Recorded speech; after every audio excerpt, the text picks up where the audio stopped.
আমাৰ মাজৰ পৰা ভাল ভাল মানুহবোৰ নাইকিয়া হৈ গৈছে।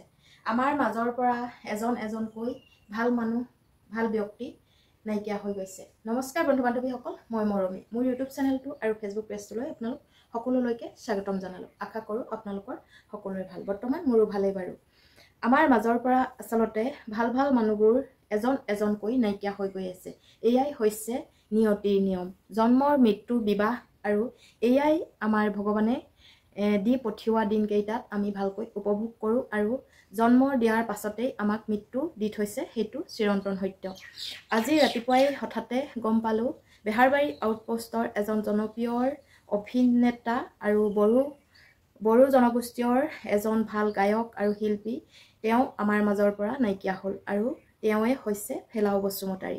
আৰু বসুদা বুলি ক'লে সকলোৱে আচলতে পৰিচিত। তেওঁ জনপ্ৰিয় ধাৰাবাহিকখনত বৰ সুন্দৰকৈ মানুহক আমোদ দি হহুৱাই আছিল আৰু সেই হহুৱাই থকা ব্যক্তিজনেই আমাৰ সমগ্ৰ অসমকে কন্দুৱাই তেওঁ এই পৃথিৱীৰ পৰা চিৰবিদায় মাগিলে। আচলতে দুখৰ বিষয়। আমি জন্ম হোৱাৰ পাছত মৃত্যু আমাৰ লিখিত হয়, কিন্তু ইমানখিনি অৱদান দি থৈ যোৱাৰ পাছত আমি মৃত্যু হোৱাৰ পাছতো মৃত্যু হ'ল বুলি মানি ল'বলৈ টান পাওঁ, নহয়নে? ফেলাও বসুমতাৰীয়ে যিখিনি আমাক দি গ'ল সেই কৰ্মকাণ্ডখিনিয়ে আমি তেওঁক বচাই ৰাখিব লাগিব।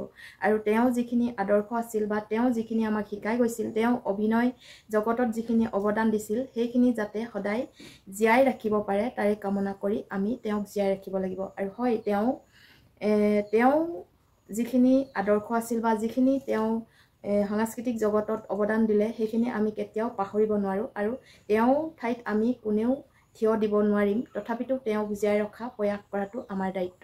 বেহাৰবাৰী আউটপোষ্টত তেওঁ বহুত ভাল অভিনয় কৰিছিল আৰু হাঁহিৰ খোৰাক যোগাইছিল। অকল তেওঁ বুলিয়ে নহয়, বেহাৰবাৰী আউটপোষ্টৰ আচলতে সকলো অভিনেতাই সমাজত হাঁহিৰ খোৰাক যোগাবলৈ সক্ষম হৈছে। তাৰ ভিতৰতে আছিল ফেলাও বসুমতাৰী আৰু তেওঁ আত্মাৰ সদ্গতি কামনা কৰিলোঁ আৰু খবৰটোৱে আমাক দুখ দিছে। তথাপিতো আমি তেওঁক সেইটো মানি ল'বই লাগিব, কাৰণ মৃত্যুৰ পাছত আমি বেলেগ ধৰণৰ উপায় কোনো পধ্যে নাই। সেই গতিকে মই সদয় শেষত তেওঁ আত্মাৰ সদ্গতি কামনাৰে পৰিয়াললৈ সমবেদনা জ্ঞাপন কৰিলোঁ আৰু পৰিয়ালক সাহস দিয়ক ভগৱানে, তেওঁ অবিহনে যে পৰিয়ালটো চলাই নিব পাৰে। ধন্যবাদ।